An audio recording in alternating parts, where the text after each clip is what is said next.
Science میں اور قرآن میں ویسے تو خیر کوئی تفاوت نہیں ہے، اور اکثر جو قرآن نے جو حقائق پہلے بیان کیے ہیں سائنس ابھی ان کی تائید کر رہی ہے، لیکن ایک تفاوت یا فرق بڑا واضح ہے جو مجھے اکثر کھٹکتا رہتا ہے کہ اس کی اگر آپ توضیح کر سکیں تو سائنس کے حساب سے، اور میں چونکہ دماغ کا ڈاکٹر ہوں اس لیے، اور آپ بھی ڈاکٹر ہیں، آپ جانتے ہیں کہ اچھائی برائی، انسان کا نفس، انسان کی فکر، انسان کی جو مختلف اس کی جبلتیں ہیں اور ہر چیز جو ہیں وہ سب کچھ دماغ میں ہی ہے، اور اس کی فکر، اس کی سوچ، اس کی نفرت، اس کی اچھائی، ہر چیزیں جو سب چیزیں جو ہے دماغ میں ہی ہیں، اور یہ سائنس نے بڑی اچھی طرح واضح کر دیا، اس میں اب کوئی شک کی گنجائش نہیں رہ گئی۔ لیکن اس کے برعکس مذہب جو ہے وہ قلب کے اوپر توجہ دیتا ہے، اور ہر طرف قلب کا ذکر کیا جاتا ہے۔ تو اس میں اس تفاوت کا مجھے کچھ اگر آپ وضاحت کر سکیں تو۔ تشریف رکھیے،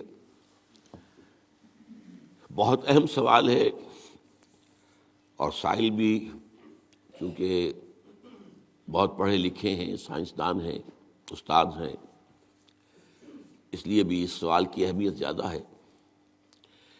دیکھیے، سائنس صرف میٹیریل چیزوں سے بحث کر سکتی ہے، وہ چیزیں جن کی حقیقت میٹیریل نہیں ہے، مثلا روح، یہ کوئی میٹیریل شے نہیں ہے۔ ہمارا جسم، یہ ایک میٹر کا معاملہ ہے، ورلڈ آف میٹر سے متعلق ہے۔ ہمارے جسم کے سارے فنکشنز جو ہیں وہ سائنس ریویل بھی کر سکتی ہے، ڈسکس بھی کر سکتی ہے، بحث بھی کر سکتی ہے، اور صحیح فیصلے بھی لے سکتی ہے۔ لیکن یہ بات میں نے بڑی وضاحت کے ساتھ بیان کی ہے، اس کے لیے شاید آپ کو میری کچھ چھوٹی چھوٹی چیزیں پڑھنی پڑیں گی۔ قرآن مجید کے مطالعے سے جو مجھے معلوم ہوا وہ یہ ہے کہ انسان در حقیقت ایک کمپوزٹ بینگ ہے، اس میں دو وجود جمع ہیں۔ ایک میٹیریل ہے جو حیوانی ہے، تو تمام کے تمام جتنے حیوانی انسٹنکٹس ہیں وہ ہمارے اندر موجود ہیں، کھانے کو چاہیے، اور جو اینیمل انسٹنکٹس ہے، کچھ آرام بھی چاہیے، کچھ بقائے نسل جو ہے تسلسل کے لیے وہ بھی کچھ چیزیں رکھ دی گئی ہیں وغیرہ وغیرہ، تو یہ پورا انسان ہے۔ لیکن انسان نرا حیوان نہیں ہے، انسان کی ایک حقیقت جو ہے وہ روحانی ہے، اس کا تعلق ورلڈ آف میٹر کے ساتھ نہیں ہے، اور وہ در حقیقت میٹیریل سائنسز کی جو دریافت ہے اور اس کی جو بھی ریسرچ ہے اس کے فیلڈ میں آتا ہی نہیں۔ وہ روح کا مرکز در حقیقت قلب ہے، یہ روح ہے در حقیقت، اور یہ کمپلیٹ پرسنالٹی ہے ان اٹ سیلف، انویزیبل ہے، دیکھی نہیں جا سکتی، لیکن یہ ہے کہ یہ در حقیقت،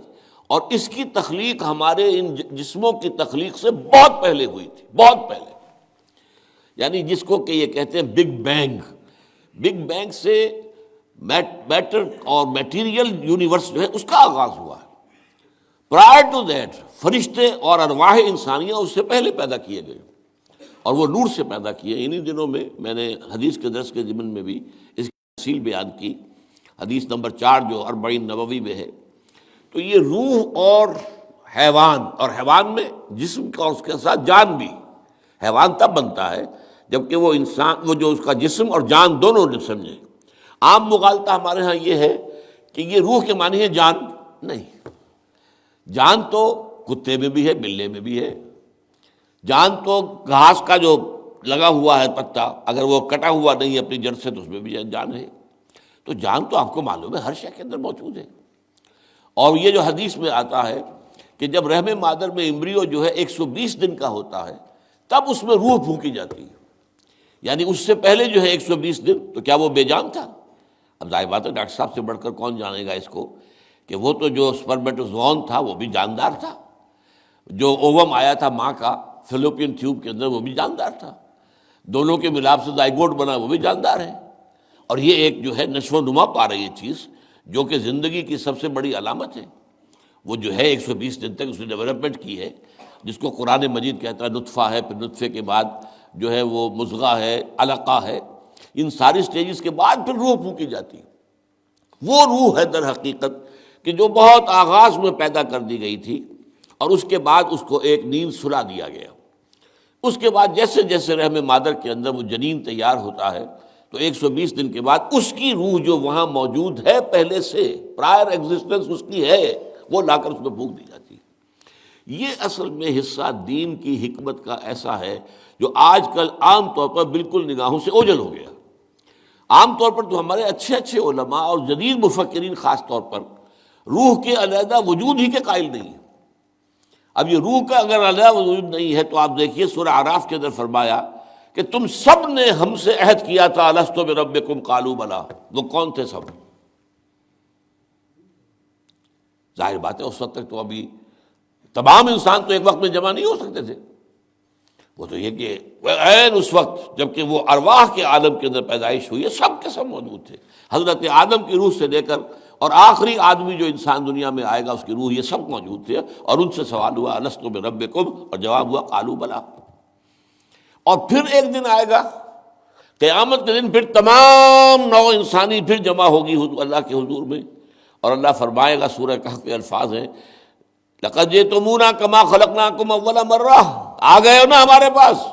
جیسے کہ ہم نے تمہیں پہلی مرتبہ پیدا کیا تھا۔ اب یہ پہلی مرتبہ کی پیدائش وہ ہے جو عالم ارواح میں ہوئی ہے، دوسری مرتبہ کی پیدائش وہ ہے جو اس عالم مادی کے اندر، یہ جو مٹیریل ورلڈ کے اندر پیدا ہوئی ہے۔ میری پیدائش 76 برس پہلے ہوئی ہے، اس سے پہلے میرے اس جسم کا وجود کوئی نہیں تھا، میری روح موجود تھی، اگرچہ وہ ایک جگہ پر اللہ تعالیٰ کے ہاں ایک کسی سٹور کے اندر تھی لیکن موجود تھی۔ تو دل اصل میں مرکز ہے روح کا، اور روح ایک کمپلیٹ انڈیپینڈنٹ پرسنالٹی ہے، اس کا تعقل بھی ہے، یہ دیکھتی بھی ہے، بغیر ان آنکھوں کے دیکھتی ہے، روح براہ راست دیکھتی ہے، روح جو ہے وہ براہ راست سنتی ہے۔ اور آج ہمارے ہاں ڈاکٹر صاحب بھی اس کی تائید کریں گے، جو ایکسٹرا سینسری پرسیپشن کا تصور آیا وہ کہاں سے آیا؟ ہم تو جانتے تھے کہ 5 ہی حواس خمسہ ہیں، انہی سے انسان جو ہے پرسیپشن ہوتی ہے، تو یا تو بصارت ہے یا سماعت ہے یا ٹچ ہے یا اسمیل ہے، یہی ٹیسٹ ہے، یہی حواس خمسہ ہمیشہ سے چلے آ رہے ہیں۔ یہ ایکسٹرا سینسری پرسیپشن کہاں سے آیا؟ تو معلوم ہوا کہ اب تسلیم کیا جا رہا ہے کہ کچھ ہیں صحیح چینلز دوسرے بھی جو انویزیبل چینلز ہیں، اور ان کا تعلق جو ہے وہ دل کے ساتھ ہے، اور دل جو ہے وہ در حقیقت وہ ہے مقام روح کا۔ تو یہ روح اور جسم یا حیوان مل کر انسان بنتے ہیں۔